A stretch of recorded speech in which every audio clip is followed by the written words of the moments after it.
Dans cette partie, les grandeurs qui nous intéressent, les grandeurs que l'on va, avec lesquelles on va travailler, les grandeurs sont le courant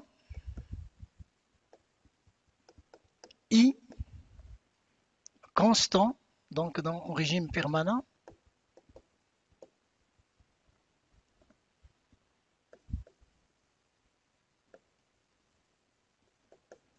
la tension, la résistance,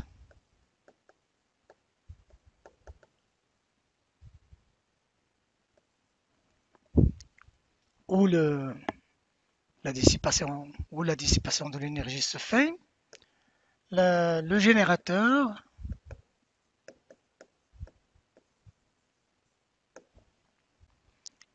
et le récepteur.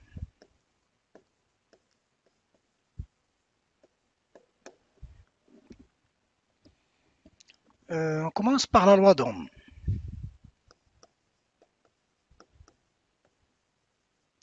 Soit une résistance R, que l'on schématise par ce petit rectangle, parcouru par un courant I, il traverse la résistance et il continue son chemin. La résistance est située entre le point A et le point B. La loi d'Ohm stipule que UAB, qui est égal à UA moins UB, est égal à RI. Ce produit est positif, donc le potentiel UA est supérieur au potentiel UB. Donc si j'inverse UBA, je dois écrire moins. Donc si on écrit UBA, on doit écrire moins RI. Selon le schéma, donc le potentiel à l'entrée du courant, le potentiel est supérieur à la sortie, à celui de la sortie.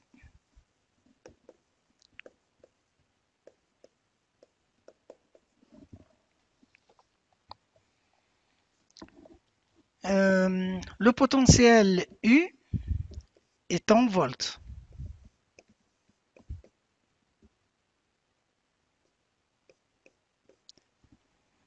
Le courant I en ampères.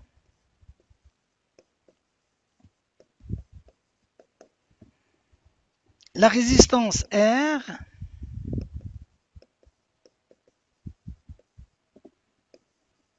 en ohms.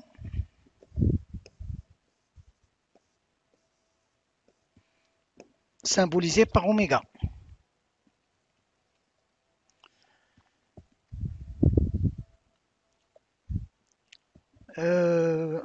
Lorsqu'on a une série de résistances,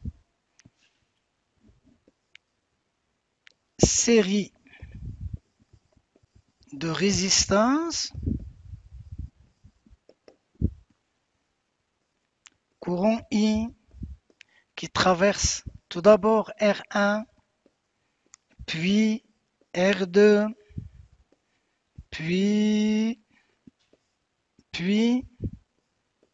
Rn, et elle continue son chemin. Alors la résistance équivalente à cet ensemble de résistances, Re, est égale à la somme des Ri, tout simplement. Dans le cas ici, donc, c'est N résistances. Somme de I égale 1 jusqu'à N. Dans le cas de deux résistances, si on n'a que la résistance R1 et la résistance R2, ces deux résistances sont équivalentes à une seule résistance RE qui est la somme de R1 et de R2. Ce circuit donc est équivalent RE des N. Bien. Voilà donc, dans le cas d'une association de résistance en parallèle,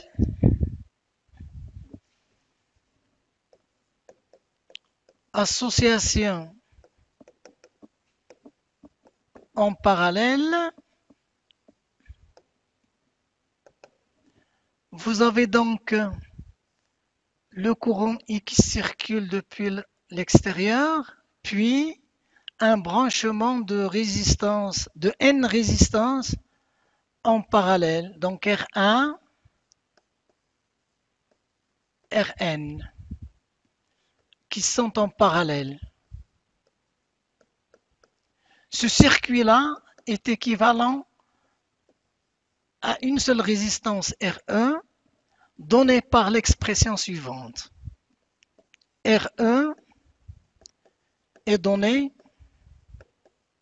par la relation 1 sur RE est égale à la somme de I égale 1 jusqu'à N des 1 sur RI. Lorsque les résistances sont en parallèle, l'inverse de la résistance équivalente est égal à la somme des inverses des résistances qui sont en parallèle. Le cas de deux résistances, c'est-à-dire qu'on a la résistance R1 en parallèle avec la résistance R2.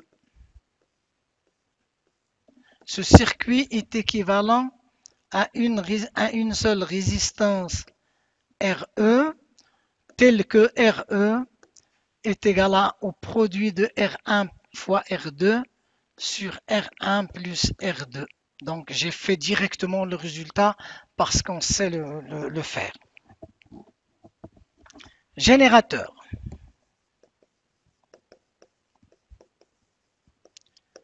Un générateur, c'est une source. C'est une source de tension.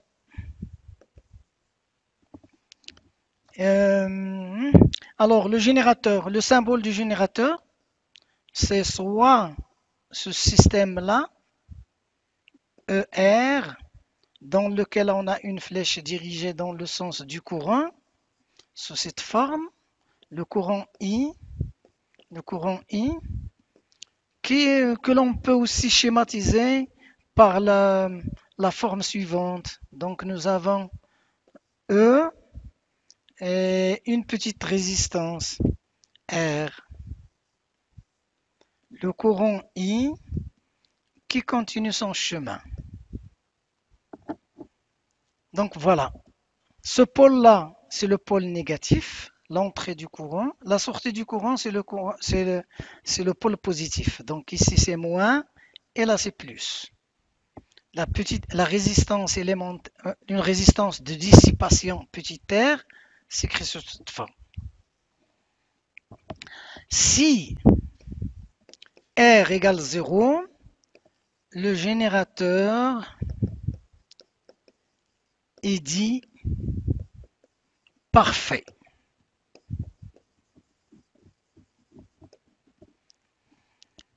Donc, sinon, on a un générateur réel.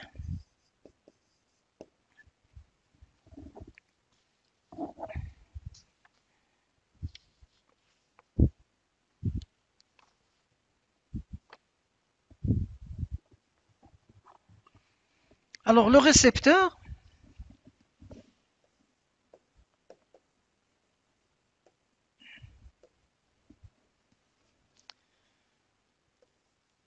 est un élément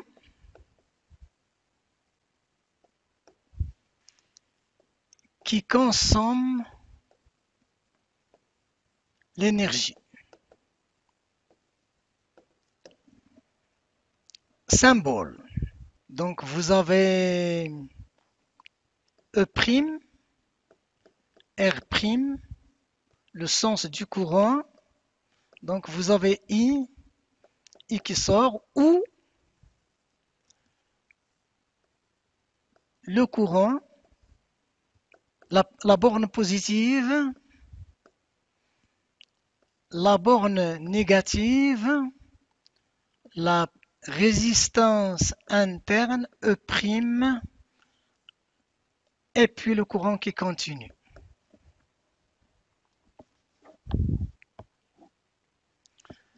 Alors, à ces deux éléments, on peut appliquer ce que l'on appelle la loi d'Ohm généralisée.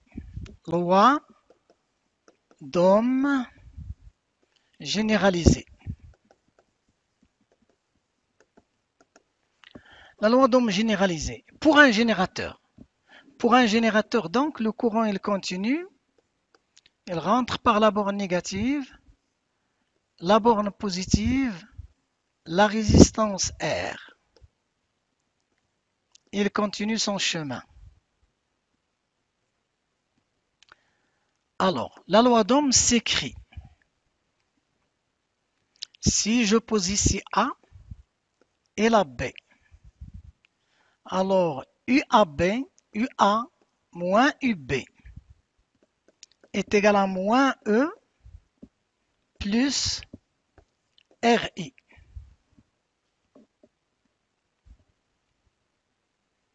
Dans le cas d'un récepteur, le courant I, le point A, le récepteur,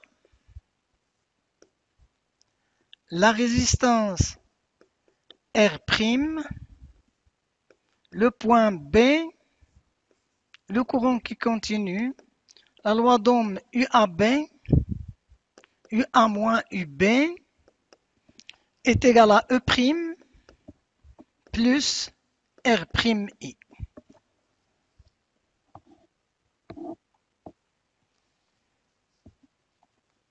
On voit bien que qu'en continuant les tensions, par exemple, si on a quelque chose qui ressemble à un générateur de cette manière-là, on regarde si le courant rentre de la borne plus, on met plus E. Si le courant rentre de la borne moins, on met moins E. La puissance. Dans un générateur,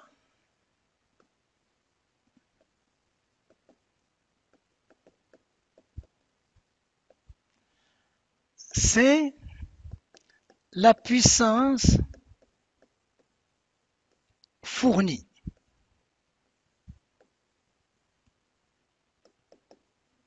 Alors la puissance fournie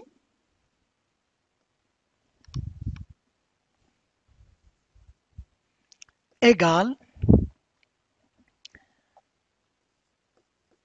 UI moins ce qui est dissipé par effet Joule. Donc ici, c'est la puissance dissipée. Ce qui est fourni au total, c'est cette partie-là. Mais ce qui est fourni dans la réalité, c'est la puissance du générateur total moins ce qui est dissipé par effet Joule. Dans un récepteur, le récepteur, quant à lui, consomme ou la emmagasine de l'énergie.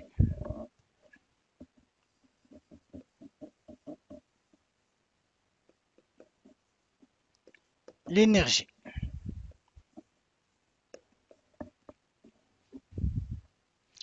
Alors la puissance consommée dans le récepteur, la puissance consommée est égale à E', I plus R' I au carré.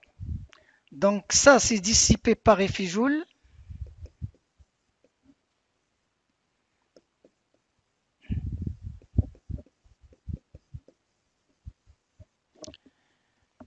Et donc, la puissance totale, c'est ce qui est emmagasiné.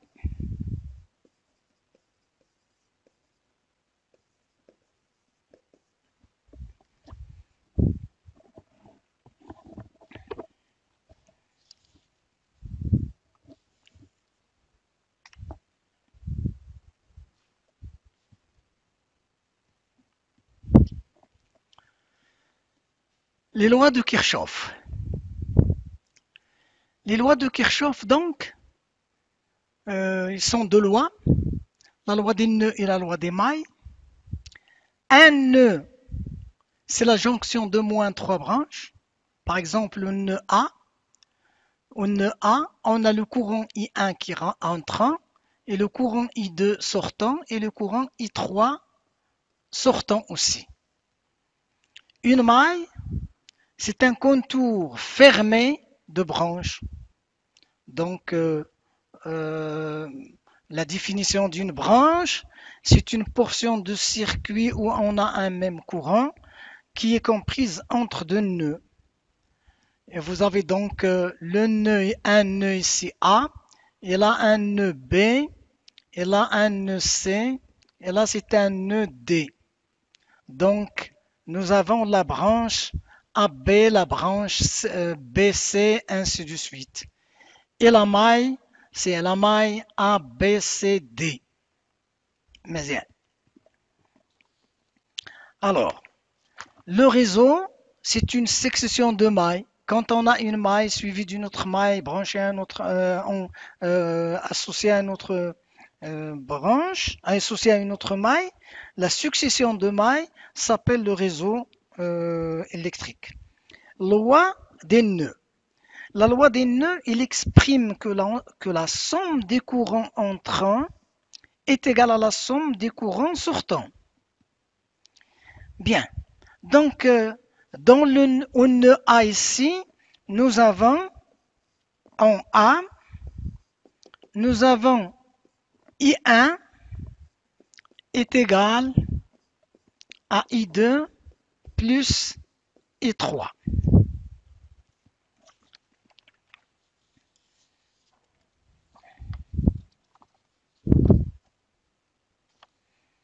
Loi des mailles.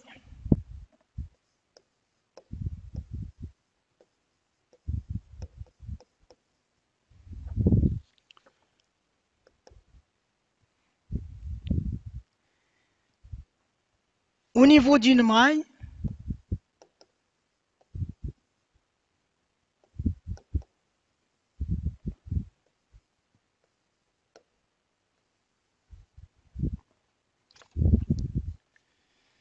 si on pose UK, la tension de la branche K, la tension de la branche K,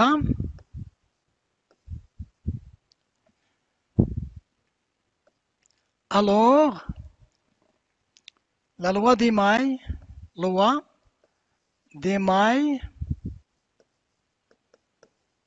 exprime que la somme des tensions UK pour toutes les branches, K égale 1 jusqu'à N s'il est formé de N branches, est égale à 0. La somme des tensions au niveau d'une branche est égale à 0. Par exemple,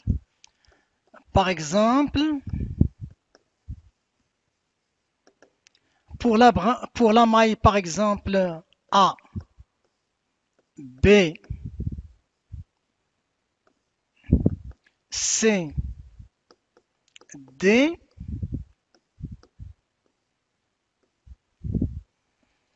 on a alors 1, 2, 3, 4 branches.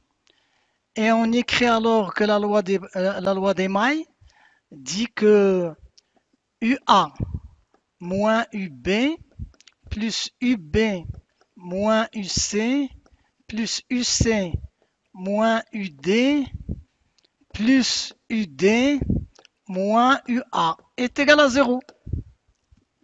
Il suffit donc de savoir écrire la loi d'Ohm généralisée à chaque branche pour écrire ces éléments-là.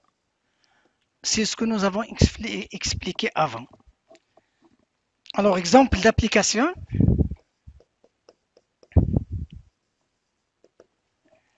On va prendre donc un générateur.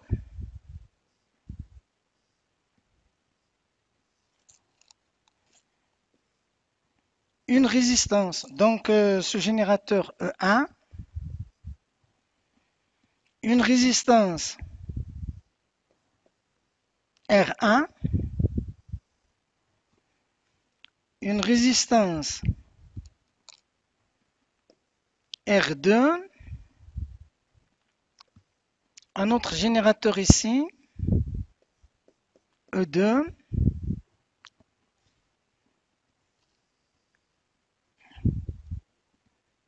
et entre les deux, nous avons une résistance que nous notons R3. Voilà donc un circuit formé de deux. Ce circuit est formé de trois mailles.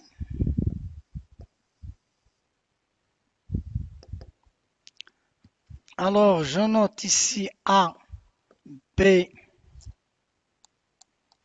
C, M, A. Donc, la maille A, B, M, A.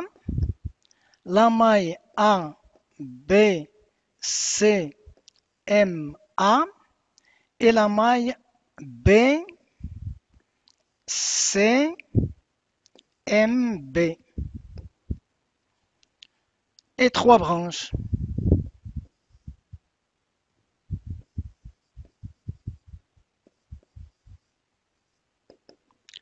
La branche BAM, la branche BM direct et la branche BCM. Trois branches. Écrire alors la loi, on va écrire donc la loi de... On va écrire la loi des nœuds et la loi des mailles.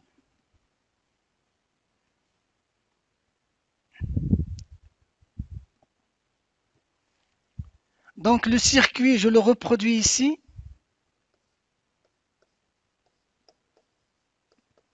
R1, E1, R2, E2,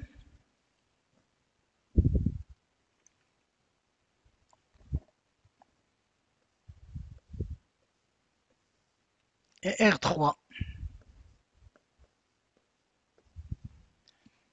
Nous avons donc ici A, B, C, M. La question donc qui se pose dans ce genre d'exercice, c'est d'appliquer application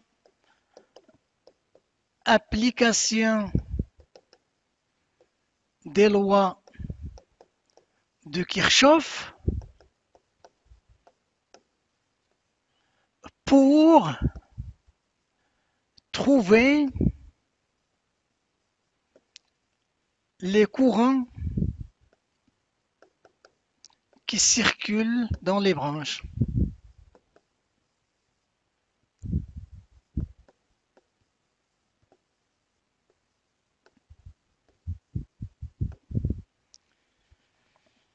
Donc voilà, l'exercice il est posé comme ça. Donc la première des choses à faire, c'est de mettre les courants.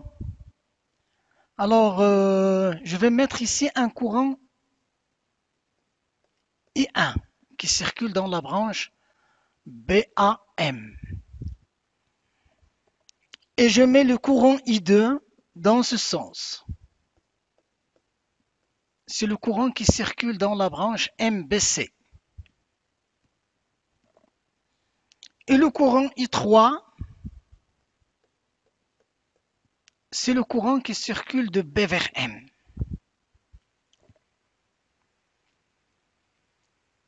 Alors, la loi des nœuds.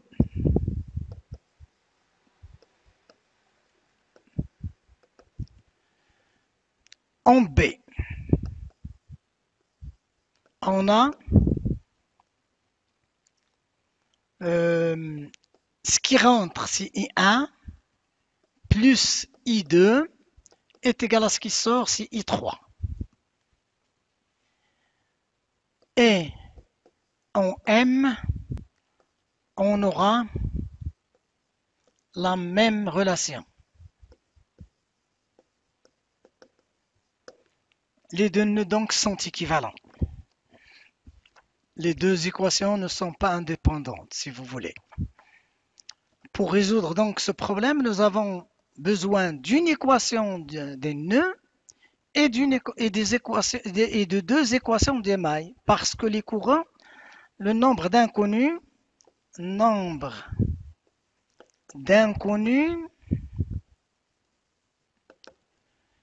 c'est 3. Courant I1, courant I2, courant I3.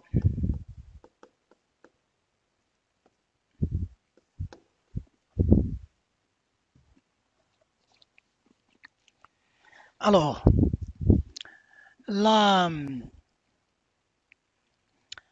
loi d'émail, maintenant. Loi d'émail.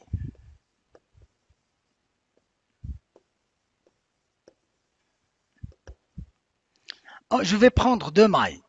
Non, je vais écrire les équations des 3 mailles. Mais je vais dire que normalement, 2 mailles sont suffisantes pour résoudre le problème avec la loi des nœuds. Alors, je prends la maille A, B, M, A. Et j'écris donc, entre A et B, j'écris UA moins UB plus UB moins UM plus UM moins UA est égal à 0. Ceci donc donne directement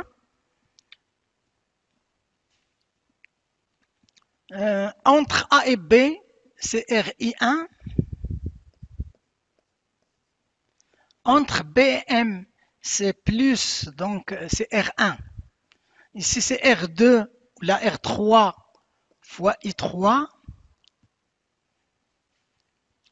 Donc, il reste plus, ça va me faire moins. Moins E1 est égal à 0. Voilà donc la première équation. La deuxième équation, c'est la maille A, B, C, M, A. J'écris alors UA moins UB plus UB moins UC plus UC moins UM plus UM moins UA est égal à 0. Entre A et B, c'est toujours R1, I1. Plus, entre B et C, c'est moins. Parce que j'ai le courant qui s'inverse de l'autre côté. Donc, je dois écrire moins R2, I2. Alors, ici j'ai oublié de mettre E2. Le courant, il rentre de la borne positive, mais moi j'ai mis UC moins UM. Donc UC moins UM, donc c'est moins E2. Alors entre M et A, Le courant, il rentre de la borne négative, donc vous avez moins E1 est égal à 0. Alors, pour la maille B, C, MB, UB moins UC plus UC moins UM plus UM moins UB est égal à 0. La même chose donc, UB moins UC. UB moins UC, donc c'est moins R2 I2. UC moins UM, donc c'est moins E2 moins E2 moins R3 I3 est égal à 0. Donc voilà ce que l'on obtient pour, j'espère que mes calculs sont bons. Donc on obtient donc ici trois équations. On va utiliser uniquement deux pour résoudre le problème. On va prendre uniquement deux équations pour résoudre le problème. Voilà. On prend par exemple l'équation ici 1. Ici c'est l'équation 2. Et là c'est l'équation 3. Et l'équation des nœuds, je l'appelle l'équation 4. Alors, maintenant je résous le problème. Alors, j'ai deux méthodes, soit par substitution, soit par la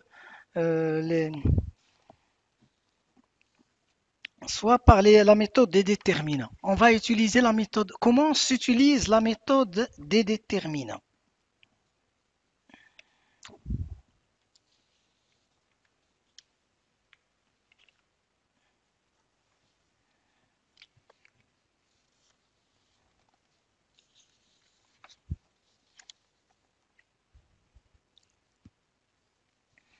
Puisque le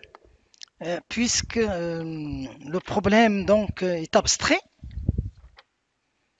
alors je vais le résoudre par la méthode des déterminants. Je vais expliquer uniquement la méthode des déterminants parce que quand je fais passer une feuille, je dois revenir pour la retrouver, ainsi de suite. Donc voilà, on calcule le déterminant. Admettons donc que nous avons les équations sont par exemple R1 I1 plus R2 I2 est égal à E1 par exemple. R3 I3 plus R2 I2 est égal par exemple à E1, à E2. Ici j'ai I1 plus I2 plus I3 est égal à 0. Par exemple. Ici, ce n'est pas l'exercice que je viens d'expliquer, c'est un exemple. Donc ici, il s'agit d'un exemple d'équation. Un exemple d'équation. Dans le cas où je veux résoudre cet exercice-là par la méthode des déterminants, comment je dois faire? Il faut tout d'abord écrire le déterminant delta. Le déterminant delta, je mets ici, dans la première colonne, je vais mettre les coefficients de I1. Les coefficients de I1, donc j'ai R1 dans la première équation, j'ai 0 dans la deuxième équation, j'ai 1 dans la troisième équation. Bien. Les coefficients de I2, j'ai R2, j'ai aussi R2 dans la deuxième équation, et j'ai 1 dans la dernière équation. Les coefficients de I3, dans la première équation c'est 0, dans la deuxième équation c'est R3, dans la troisième équation c'est 1. Alors, calculons ce déterminant, c'est très simple. Donc, habituellement, on prend donc le premier élément ici, c'est R1, facteur du déterminant R2 moins R3 du déterminant ici.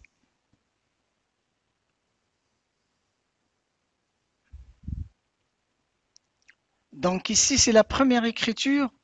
Alors, le deuxième élément, je dois l'affecter d'un signe moins. Moins. Alors, je mets ici le moins. R2, facteur de 0 moins R3 plus le dernier élément, c'est 0, facteur de 0 moins R2. Ce terme, normalement, donc, il est toujours égal à 0. Donc, ici, c'est 0. Ce qui reste alors, comme déterminant delta, delta est donc égal à R1, R2, moins R1, R3, plus R2, R3. Alors, maintenant le déterminant, parce qu'il y a une solution si le déterminant est différent de 0. On admet que ce déterminant-là est différent de 0.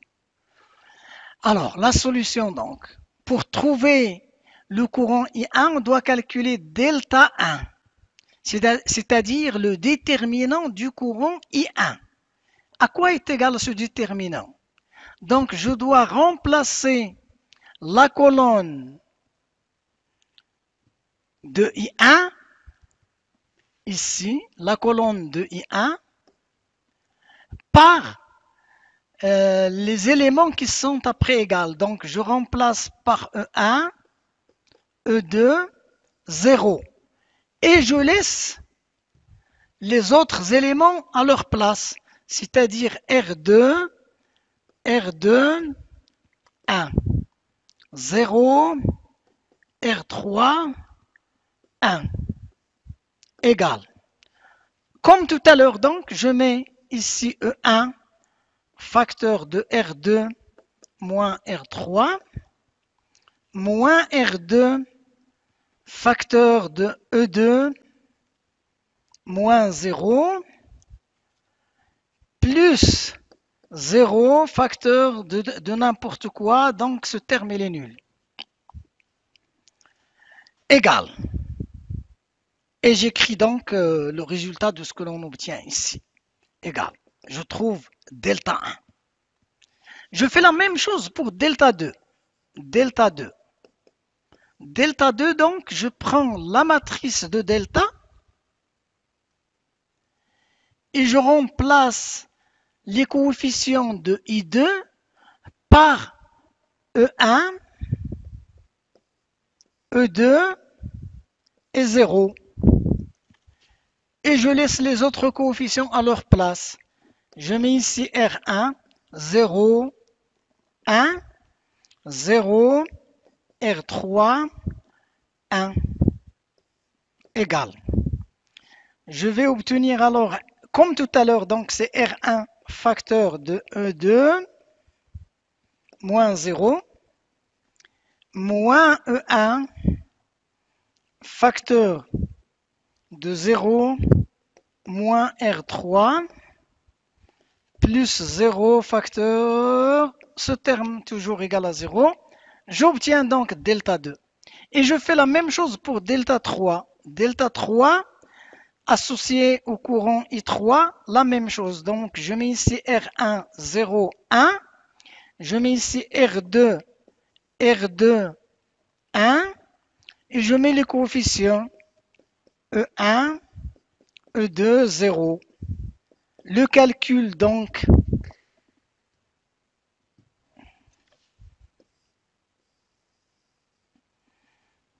Le calcul donc se fait de la même manière que tout à l'heure. Donc, il est égal à R1 facteur de 0 moins E2 moins R2 facteur de 0 moins E2 plus E1 facteur de 0 moins R2 égale. Et j'obtiens le résultat. Alors, si je sais faire ce calcul-là, c'est un calcul normalement fastidieux, mais il y a moyen de faire ça par substitution, mais la substitution aussi présente énormément de difficultés.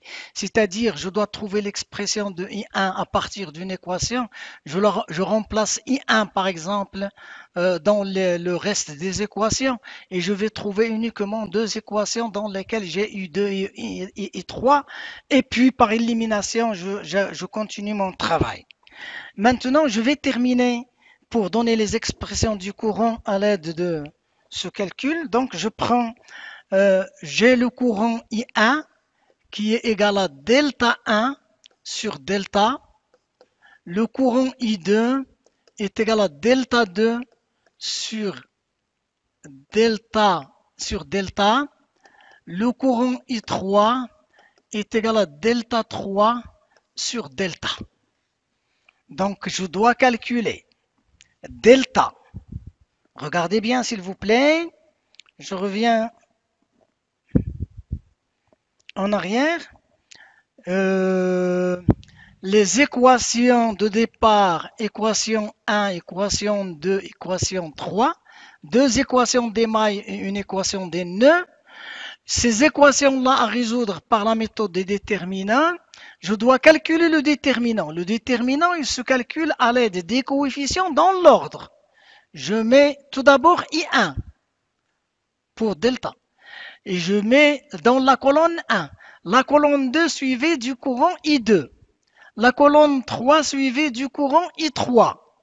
Donc, j'écris ce déterminant sous cette forme et je sais le calculer. Parce que je prends le premier déterminant, je barre la ligne et je barre la colonne, il me reste ce déterminant-là. Donc c'est R1 facteur de R2 moins R3. La même chose, le deuxième élément ici, je dois l'accompagner d'un signe moins.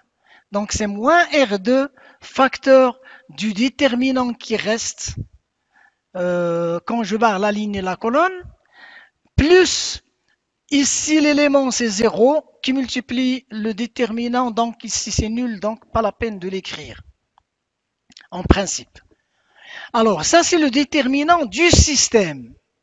Alors le déterminant associé au courant I1, je dois remplacer le courant I1 par ce que j'ai ici, par les éléments que j'ai dans après égal. Alors, on admet que ces choses-là sont connues. Alors, E1 est connu, E2 est connu, et 0, donc c'est 0. Alors, là où j'ai les coefficients, je le mets d'un côté, et là où j'ai des chiffres, je le mets de l'autre côté. Ici, cette partie-là ne contient aucun inconnu. Cette partie-là ne contient aucun inconnu. Là où j'ai des inconnus, quels sont les inconnus? Les inconnus, c'est I1, I2, I3, I4. C'est I1, I2, I3.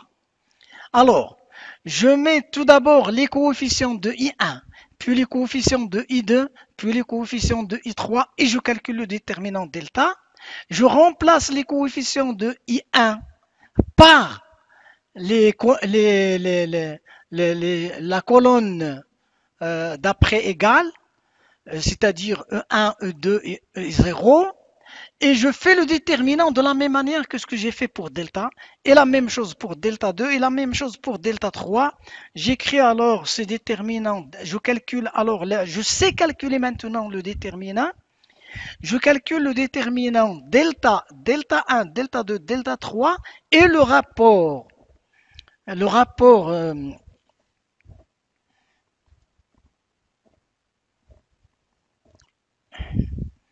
Et le rapport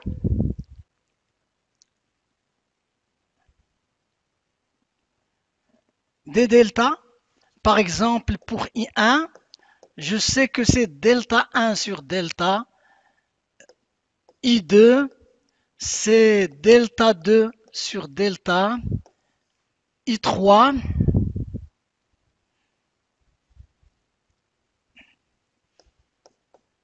c'est delta 3 sur delta. Alors, donc voilà pour la loi des mailles, comment on applique la loi des mailles et la loi des nœuds. Et vous avez des exercices ici qui sont, qui sont des exercices soit en travaux dirigés, soit dans le cours d'application. Et si vous avez des problèmes, bien sûr, vous n'avez qu'à m'envoyer votre question, soit par email, soit par l'interactif créé par notre université. L'email, je l'ai donné aux étudiants le samedi dernier. Donc, c'est lahroni,